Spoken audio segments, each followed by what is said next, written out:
Down to 6 because Zebra Senyang has been accounted for. Actually down to 5 because even Juko has been accounted for. They say he was under military protection. What's been happening is inside the army, there's been a special coordinated operation which the army officials have refused to own up to. But there's been an operation where men in 3 white vans have been going around picking people, at least the consistent story we've had from witnesses that we've spoken to. And one of those people also is Nicolas Opio, picked up by the army and then eventually presented at CID in Chileka and then tried thereafter. But there are families which have complained that their people are missing and haven't been found ever since, haven't been brought to a court of law, they don't know where they're being detained, and that's where we are at the moment. The Zebra Senyangi incident was particularly awful because the witness accounts that we got immediately we arrived at the scene was that he pleaded with the security officers, but they still shot him. Then we were still suspecting that these could have been people acting wayward, but now we know that there were security officers. But the story is still consistent, that there were 3 white vans, men who showed up at his door at about 10 p.m. in the night, asked to see him, and he asked them, why should I see you? You're plain clothes, you're not identified. And he tried to run away using the back gate, and he found another team of people there. So we are yet to find out what this investigation is about, but from what we've learned from sources on the inside is that there's a suspicion that boxers have been arming or training themselves, again, suspicion by security officers, arming and training themselves for what you'd call a post-election showdown. And the security is concerned that that post-election showdown could lead to mass protests, so the arrests are connected to that. None of this evidence has been brought to a court of law. None of this evidence has been brought, even in a charge sheet, to any of the people who've been detained. Justin Juko was never presented a charge sheet. So it's still something we're hearing from sources. We're just waiting for confirmation at the moment. And again, because of everything happening, it's almost hearsay and speculation because you don't have any official communication about this is what's happening, this is why it's happening. That led on to, what should I call it? That being the cherry on top of the main course where the president has been a bit strong in his words. I don't know if you want to call them threats, but he's basically said he will completely destroy the NUP. You get the feeling that going into the election, which by the way is less than 12 days away from now, sets a very precarious tone, Dr. Mhomza, for 2021, especially from your perspective, and I guess we'll get into a bit more detail in that later, but from where you're sitting, 2020 has already been tough and rough. Yeah. I think Johi was saying yesterday to me, the things that human beings normally live for can be broken down into 3 very basic things. It's position, it's possessions, it's power. Yeah. All of those were threatened by us. The only thing that mattered was whether you had a place to sleep and some food to eat. We went back to the basics. That comes under threat too when we start thinking about the trend that's being set at the moment. Yeah, I think 2 important things you've mentioned. One is the basics. People are still on the basics. And the trend. In statistics or mathematics, a trend is once you have 2 dots, you pick up a trend line. Are we going down? Are we going up? Now you're lucky if you have a 3rd dot, because that tells you whether the trend is still consistent or it has changed. The confirmation of the Yes, trend. you can confirm that trend. And if you have very many dots, then you are able even to say, oh, I thought I was making progress. But because I've been plotting the growth trend for Uganda, people will tell you, last year we had 6.8, this year if it wasn't Corona, we would have had something, but we got 2.9, and it's because of Corona. But when you do a trend over 10 years, it's looking down. So this is not a Corona issue. This is not an issue of what happened in 2017. There was a drought, floods, locusts. No, there has been a consistent trend that is pointing down, and sadly, the budget trend is pointing up, meaning the budget is not speaking to the economy and its growth. And for many of us, it's the economy that we survive on. So why are we saying that? We may be saying this is 2021, but what's the trend like? This is just another number. If the trend was consistently down, it's going to continue going down. the number of Americans and other global people dying and getting corona hasn't turned because this is 2021. There are these events that happen and they don't know whether yesterday was last year and today is this year. So I think we should be looking at 2020 and 2021 in terms of the realities. The realities haven't changed. There's continuity in what's been happening. Continuity in what has been happening. So even as we assess what will 2021 bring, you first say what will this week and last week. Forget that last week was last year and this week is this year. Corona is still out there. You can still contract it the way you would last year. We still don't have ICUs being sufficient. Our doctors are still struggling to save us and save themselves. So the trend is still more or less the same. And for a human being out there, the basics haven't changed. Yeah. They didn't celebrate a New Year. Many didn't have the meat to eat, the fireworks to see, the new dress to put on. So it's basically like the dogs don't know this is 2021. So that's the kind of thing I think we need to be looking at. That the tensions that were there as we get into elections are still there. What security people are seeing is still there. They are still seeing it. Not that has changed because the year has changed, or 12 days to election. They are still seeing that. It might be increasing, it may not be increasing. We are not privy to the information they are seeing. But also the people they are conflicting and confronting are also planning on their own way. Now me and you may end up being the casualties in town. Because we know nothing, like Raymond has really put it. Yeah. The white van is consistent because it is seeing something. Whatever it is seeing are also consistent because they are also planning something. Me and you who do not know anything, we cannot say, well, we are in 2021. Fine, for purposes of accountability, we are in 2021. But for reality's sake, just for the record, for reality's sake, if you didn't have money last year, your job is still locked down. Chances are you won't. Chances are you're still dealing with the basics. Yeah. Speaking of trends, so let's start by taking a look at what's closest to us, which also incidentally happens to have the biggest effect on our future this year as a country, which is the election, which is just less than 2 weeks away. Raymond, Dr. Muhumza here has just mentioned something that he does a lot, which is draw trend lines to show what's happened in the past, because you're able to use that to sort of have a decent enough forecast of what you can expect to happen. If Man U has been losing 6 games in a row, chances are the 7th one is going to be a miracle if they turn it around. That's what a trend is like. Thankfully, they've managed to turn that around and they're doing much better now. And caught up with us, yeah. In terms of the election, we have trends that we have tracked.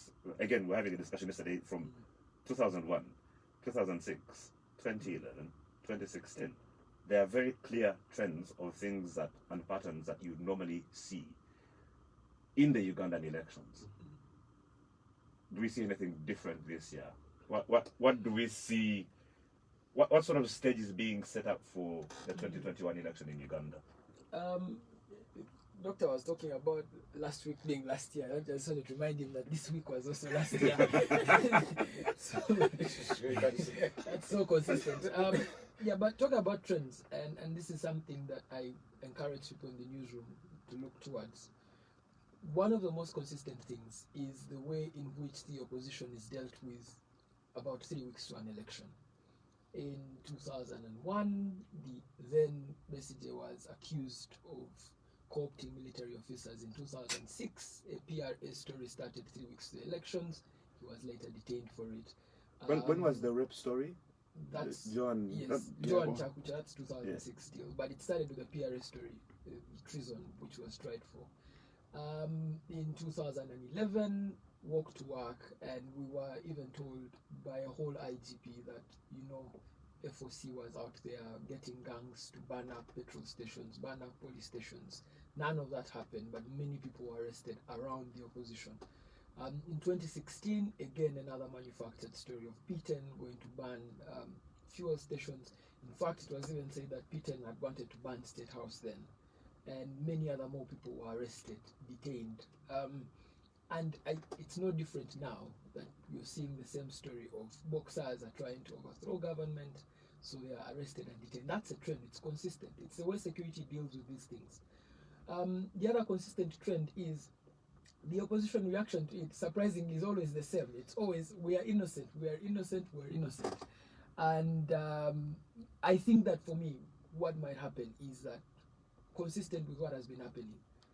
Either election day or after election day, almost all opposition politicians will go under house arrest. Almost all of them. And we will still have the same city that we had before. It's just a little hiccup here and there. There may not even be any protests that might come. It's just the preparation and anxiety and communicating the message that it is very likely that you will be shot should you step out on the street. It has achieved the effect that they wanted to achieve, and that's a trend also to go forward. The other consistent trend that people don't look for, they don't understand and don't discuss, is the inefficiency of the Electoral Commission towards an election. In the last election, we were haggling weeks to the election on how we would vote. How do you identify a voter? Is it the manual register? Is it the electronic register? And Badu Chigundu then said all registration would be by the BVR kit, which would be the electronic register. That failed in some areas, and we had to revert to the manual register. You would think that would fix those things, but we're now 2 weeks to the election, and our elections register is still in the Netherlands. Still in the Netherlands. The election officials who are supposed to be trained on how to handle these BVR kits can't be trained until the register arrives. And we're being told that people are going to be issued voter location slips on Sunday, but based off of what register? So this is also very consistent with the Electoral Commission.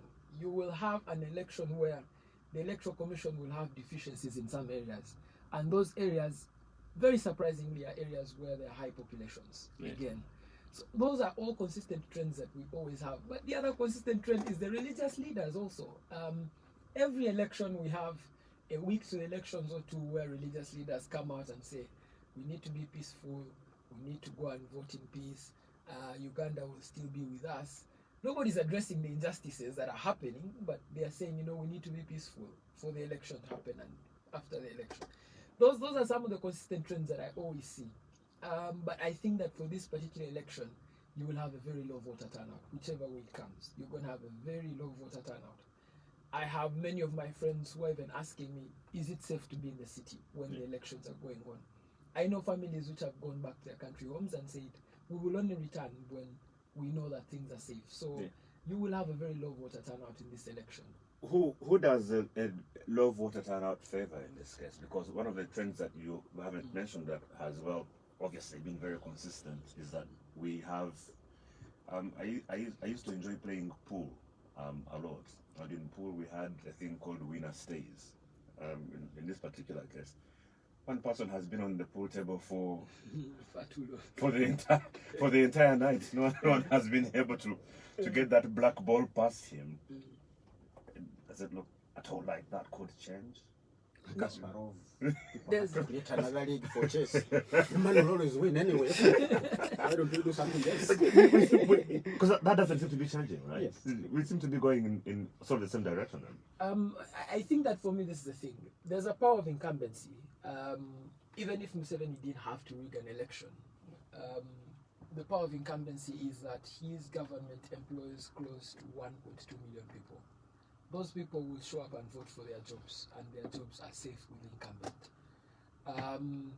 Also, the NRM is one of the most rooted parties at the moment, based off of coming through a violent, turbulent season and converting that security infrastructure into a political infrastructure. So they always have a place where to start. So unlike other parties, the NRM will have people at the parish level, at the village level, who will vote for them.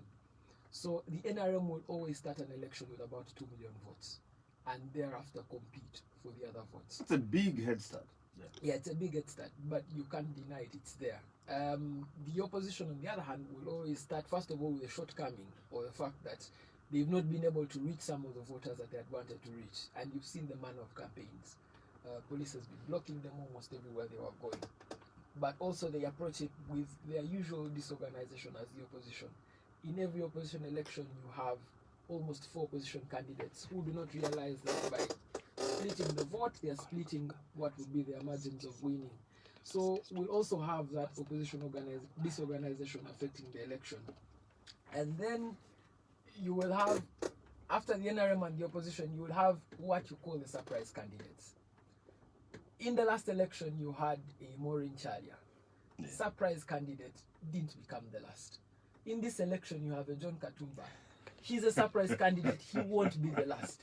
So who is going to occupy that last? I know people who are very, I don't know what I would call them, but you have a lot of people who are basically already declaring that they're giving lots of sympathy votes For Katumba. yeah, so you do get the feeling there's definitely going to be something. So we see a gen at the beginning and at the end. We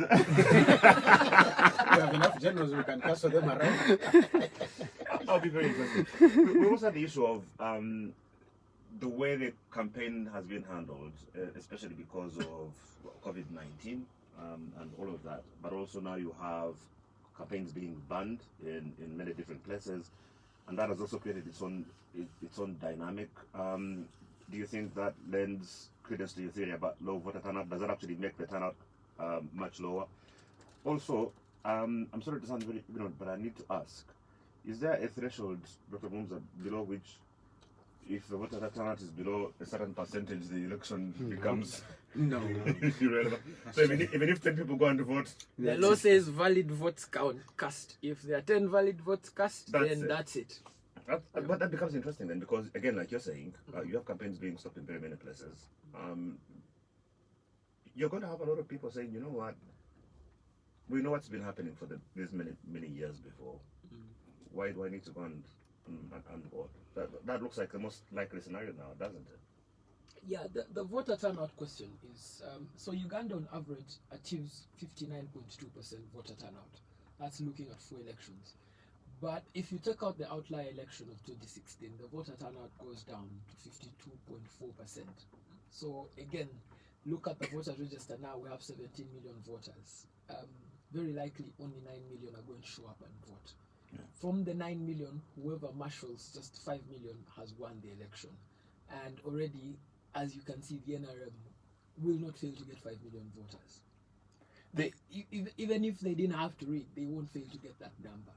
So for the opposition to outwit the NRM, they have to make sure that the voter turnout is high, which is what Dr. Kanoki Zawesje did in the last election. He created what you call an effect that forced people to go and vote.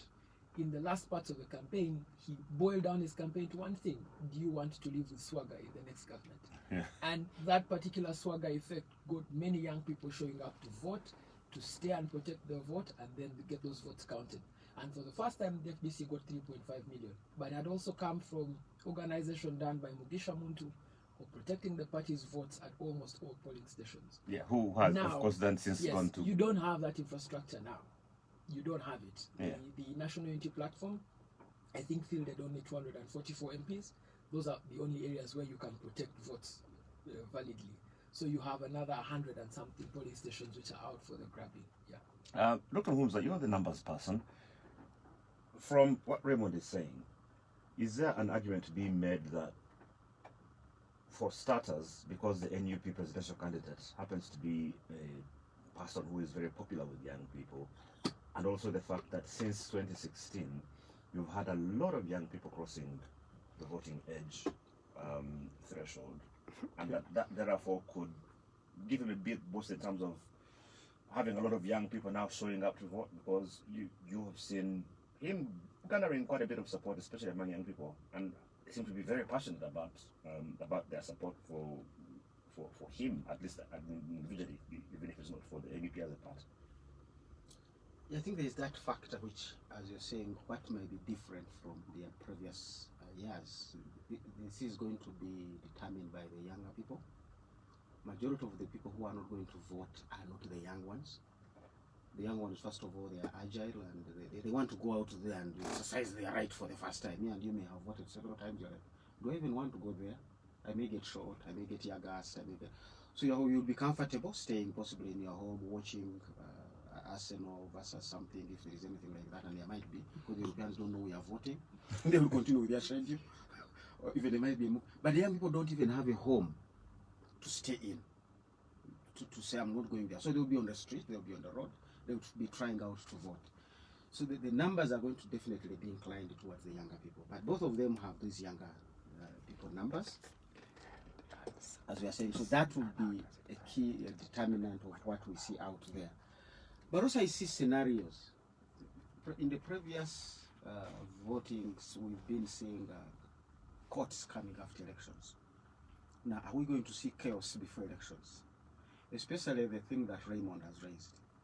We have already seen a trend where the movement went to the voting time and they had no register. And then they were told, okay, anybody should come and vote. Now, the previous election, people were disenfranchised, so to speak, who didn't have national ID. The national ID was the fundamental thing. Now I'm hearing talk that no, the national ID is not going to be the thing. You need to be on the register. Which register hasn't come? So is where in It's in the Amsterdam? and at what stage? If it was in the Netherlands being boarded now, you'd say it will be here soon, but we don't know even the stage it's on. The Netherlands, I hope they found some people who know African names and English, because we use English here. There might have been an issue there of Kibiro being put on as Kabiro or something, and then the whole village doesn't exist. And these young people, with their ability to spoil things, there might be a Tubarimese thing. When I'm just worried, I'm just using now scenario. We can no longer use trends. Right. Trends survive on farm numbers. When you do not have farm numbers, you can't use statistics as we know it. In mathematics, is what they call chaos theory. So you literally have to look at scenario planning. So what happens when 20 young people, very energetic, determined to vote, come at this polling station and actually find their names are not there? These fellows, and how many police do you have there? Possibly 2 constables. They might just say, let everybody not vote. We used to do this in school, not that because we have been annoyed by a big thing. Just there was a stone in the rice. It's in the catalyst. Was it so? And when we are dealing with the disaster preparedness, we always say, don't blame the guy who lights the matchbox. Look for who brought the dry grass. Because if you have left dry grass around your home, chances are you're going to get burned. These California fires, Australian fires, it's because of the dryness that goes through these places. Just the spark is just... Yes, so we are seeing a lot of these tensions. And as we've said, we have crossed the air with the tensions. If the religious leaders, the cultural leaders, the political leaders, and any leader was trying to diffuse these tensions, that would help us go over. Somebody would say, well, there is always another time to vote. Right. I will vote next time. But now with these tensions, they may think you deliberately disenfranchise that, so you will also not vote. So I'm looking at all possible scenarios, and I'm not comfortable with what may come.